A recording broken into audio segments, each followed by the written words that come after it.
जब चुनाव सामने आ जाती है तो लोग एक ही चीज का चर्चा बार बार करते हैं, वह है आदर्श आचार संहिता, या अगर इसे इंग्लिश में बात किया जाए तो इसका अर्थ है आइडियल कोड ऑफ कंडक्ट। लोग चारों तरफ इसके बारे में चर्चा करने लगते हैं कि आचार संहिता लागू हो गई, आचार संहिता लागू हो गई। लेकिन मैं आप लोगों से यह एक सवाल पूछना चाहता हूं कि आप लोगों में से कितने लोगों को पता है कि यह आचार संहिता क्या होती है, इसे कब से लागू किया गया, इसे लाने की क्या जरूरत पड़ी, इससे ये तो कभी ना कभी तो लागू किया गया होगा, तो इससे पहले क्यों लागू नहीं किया गया और इसकी आखिर जरूरत क्यों पड़ी। इस आचार संहिता में क्या क्या बातें होती है, आप आम जनता को इस आचार संहिता से क्या प्रभाव पड़ता है, आपको क्या करना चाहिए और क्या नहीं करना चाहिए, इसके बारे में आज हम लोग जानते हैं। आप जरूर अपने दोस्तों को और सगे संबंधियों को जिनको इसके बारे में जानना बताना चाहते हैं, जिनको आपको लगता है कि उन्हें इसके बारे में समझना चाहिए, उनको जो है यह वीडियो फॉरवर्ड जरूर करें। तो सबसे पहली बात कि आखिर ये आचार संहिता होती क्या है। तो इस आजाद भारत में स्वतंत्र और निष्पक्ष चुनाव कराने के लिए हमारा जो इलेक्शन कमीशन ऑफ इंडिया है या फिर इलेक्शन कमीशन, उसे एक नियम की जरूरत पड़ती है जिसके तहत सभी नेताओं को जो है निष्पक्ष चुनाव करवाना रहता है, सभी को सही ढंग से चुनाव करवाना रहता है। इसके लिए जो है यह इलेक्शन कमीशन कुछ नियम बनाती है और वही नियम को सभी नेताओं को से फॉलो करना रहता है और उसी के अनुसार अपना चुनाव प्रचार एवं अपना रैलियां निकालना रहता है या फिर किसी भी प्रकार का सभा करना रहता है। तो यही नियम को फॉलो करते हुए उसे करना रहता है, इसी को हम लोग आचार संहिता कहते हैं। अब ये हम लोग जानते हैं कि आखिर ये आचार संहिता कब लागू होती है। तो आपको बताते जाऊं कि जब भी चुनाव की घोषणा, चुनाव की तो तारीख आती है, जैसे कि झारखंड में जो है चुनाव का डेट आ गया और साथ में भी आचार संहिता भी चल रहा है, या फिर केंद्र में जब चुनाव होना हो, लोकसभा का चुनाव होना हो, तो जब भी ये जो चुनाव की डेट घोषित होती है उसके बाद जो है इलेक्शन कमीशन जो है उस पार्टिकुलर क्षेत्र में, जैसे कि अभी झारखंड में चुनाव हो रहा है, तो झारखंड के पार्टिकुलर सिर्फ झारखंड में ही चुनाव आयोग वो आचार संहिता लागू करती है। अगर यही बात केंद्र सरकार की बात किया जाए, अगर लोकसभा की बात किया जाए, तो सिर्फ अगर आचार संहिता का बात हो तो पूरे भारत में आचार संहिता उस समय लागू हो जाती है। या फिर कहीं स्पेशल किसी खास चुनाव, मान के चलिए कहीं पर उपचुनाव होता है, कोई विधायक का विधायकी रद्द हो गया या फिर किसी तरह से डेथ हो गया, तो इस तरह उपचुनाव होती है, तो आचार संहिता उस केस में, ऐसा नहीं कि पूरे झारखंड में या पूरे बिहार में या पूरे यूपी में चुनाव ये आचार संहिता लागू होगा, सिर्फ उसी क्षेत्र में आचार संहिता लागू होगा जिस क्षेत्र का वो विधायक थे। अब जानते हैं इस आचार संहिता के मुख्य विशेषताएं क्या क्या हैं। मतलब ये है कि आचार संहिता ये बताती है कि अगर कोई नेता हो, चाहे वो सत्ता दल का हो या फिर विपक्षी दल का हो, विपक्ष में बैठा हुआ हो, दोनों को जो है वो अपना आचरण कैसा रखना है चुनाव के दौरान, इसके बारे में वो बताती है। आचरण का मतलब यह हुआ कि अगर आप किसी प्रकार का चुनाव कैंपेनिंग कर रहे हैं, जुलूस निकलवा रहे हैं, कहीं पर सभा करवा रहे हैं, तो वहां पर ऐसा कोई भी टिप्पणी नहीं करना है जिससे कि किसी धर्म के लोगों को चोट पहुंचे, भावनाओं को ठेस पहुंचे या फिर किसी एक पर्टिकुलर समुदाय के लोगों को ठेस पहुंचे। ऐसा किसी प्रकार का बात नहीं करना है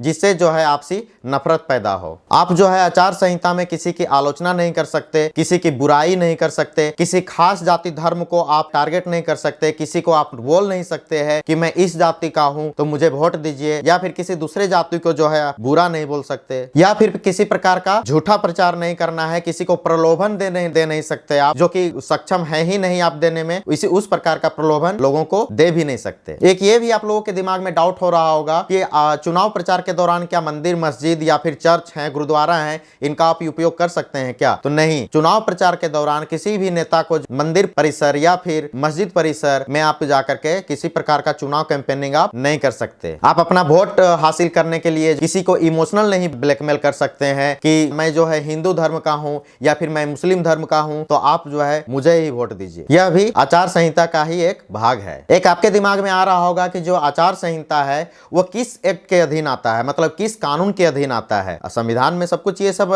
मेंशन किया हुआ होगा, लेकिन आपको ये जानकारी मैं बताते चलूं कि आचार संहिता जो है किसी नियम के अधीन नहीं आता है, किसी एक्ट के अधीन नहीं आता है। इसे बनाया गया है आम नेताओं के ही माध्यम से, सभी पार्टी के जो है सहमति के माध्यम से ही इसे बनाया गया है और इसे फॉलो किया जा रहा है और समय समय पर इसमें मॉडिफाई किया जा रहा है, रेक्टिफाई किया जा रहा है। किसी प्रकार से कोई कमी है उस कमी को सुधारा जा रहा है, धीरे धीरे जो है इसे आगे बढ़ाया जा रहा है, इसको मॉडिफाई करके। अब जानने का ये बात आ गया है कि आखिर ये आचार संहिता कब और कहां सबसे पहले लागू हुआ था। तो आपको मैं बताते चलूं कि ये जो आचार संहिता है 1960 ईस्वी में केरल में सबसे पहले उसमें बनाया गया और वहां पर फॉलो किया गया। उससे पहले क्या होता था कि सभी लोग आचार संहिता को फॉलो नहीं करते थे, सभी जैसे तैसे अपना चुनाव कैंपेनिंग करते थे, जिनको जो मर्जी आता था वो करते थे। तो उसी को ध्यान में रखते हुए पहली बार जो है 1960 में केरल में ही आचार संहिता का पालन किया गया था और उसको फॉलो करते हुए चुनाव करवाया गया था वहां पर विधानसभा की। उसके बाद 1962 में तुरंत लोकसभा के चुनाव में भी आचार संहिता का पालन किया गया था। अब आपके दिमाग में एक सवाल और आ रहा होगा, क्या वोट वाले दिन कोई पार्टिकुलर पार्टी वाले लोग क्या मतदान केंद्र में जाकर के अपना प्रचार कर सकते हैं, लोगों से बात कर सकते हैं और या उन लोगों को सलाह दे सकते हैं कि आप हमें वोट कीजिए, हमारे पार्टी को वोट कीजिए? तो ये सरासरी गैर कानूनी है, ये जो है कानूनी अपराध है। आप किसी प्रकार का भी अगर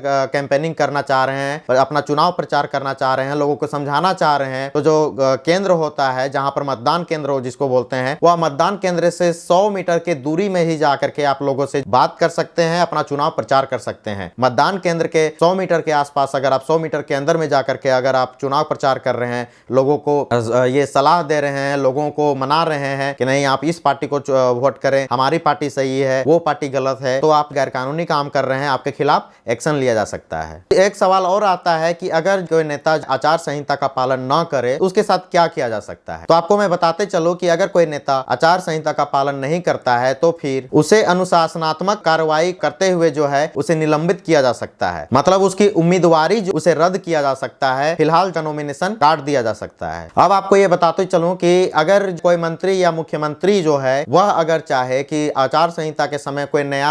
नया काम कर सकूं, कहीं पर जो है किसी चीज का उद्घाटन कर सकूं, कोई नया काम राज्य में लागू कर सकूं, तो वो सभी आचार संहिता लागू होने के बाद आप नहीं कर सकते हैं, वह गैर कानूनी है। जहां तक कि चाहे वो मंत्री क्यों नहीं हो, वो सरकारी गाड़ी का उपयोग नहीं कर सकता है। इसमें जो है अपना पर्सनल कार भी आता है और साथ में जो है हेलीकॉप्टर भी आता है। अब सरकारी हेलीकॉप्टर का अपने चुनाव कैंपेन में जो है चुनाव प्रचार में बिल्कुल भी उसमें इन्वॉल्व नहीं कर सकते। आप मंत्री हो या मुख्यमंत्री हो, चुनाव प्रचार के दौरान अपने खास पार्टी का किसी मदद के लिए कोई अधिकारियों को जो है अपने अंडर में नहीं ला सकते, उन्हें आप ऑर्डर नहीं दे सकते हैं। ये सभी जो उस समय फॉलो करते रहते हैं वह जो है इलेक्शन कमीशन को ही फॉलो करते रहते हैं, मतलब चुनाव आयोग को ही फॉलो करते रहते हैं। चुनाव आयोग जो बोला वही बात जो है वो सभी अधिकारी सुनेंगे। अब सबसे बड़ा सवाल आता है कि इसमें आम जनता का क्या प्रभाव होता है, इसमें आम जनता को क्या करना चाहिए और क्या नहीं करना चाहिए। अगर आप एक आम जनता हैं, आपको किसी पार्टी से कोई लेना देना नहीं है, आप सिर्फ एक वोटर हैं, तो फिर आपको चुनाव ये आचार संहिता है उससे आपको कोई लेना देना नहीं है। आचार संहिता अपना चल रही है, लोग अपना फॉलो कर रहे हैं, आपका दिनचर्या जो चल रहा है वही चलेगा, आपको इससे किसी प्रकार का कोई प्रभाव नहीं पड़ेगा। एक प्रॉब्लम हो सकती है कि अगर आप किसी अधिकारी को मान के चलिए जा गए सीओ के पास या फिर डीओ के पास या फिर डीसी के पास चले गए, तो उन्हें जो है उस समय इलेक्शन ड्यूटी मिली हुई रहती है, वो ऑफिस में कार्यालय में 2 से 3 घंटा ही समय दे पाते हैं अपने पूरे कार्य अवधि का। तो उस समय जो है आप उनसे काम करवाना अगर चाहें तो उतना तेजी से काम नहीं हो पाएगा जितना तेजी से काम हो। और भारत की तो सिस्टम व्यवस्था को आप लोगों को मालूम ही है, ये सभी आचार संहिता का नाम लेकर के उसे 1 महीना ही टाल देते हैं, तो आपका जो है ये 1 महीना समय बर्बाद होने वाला है। बहुत सारे लोग पैरवी करवाते हैं, जैसे कि मान के चलिए आप ट्रैफिक में जाकर के पकड़ा गए, आपको ट्रैफिक में पकड़ा दिया गया, तो फिर आप फलना विधायक को या फिर फलना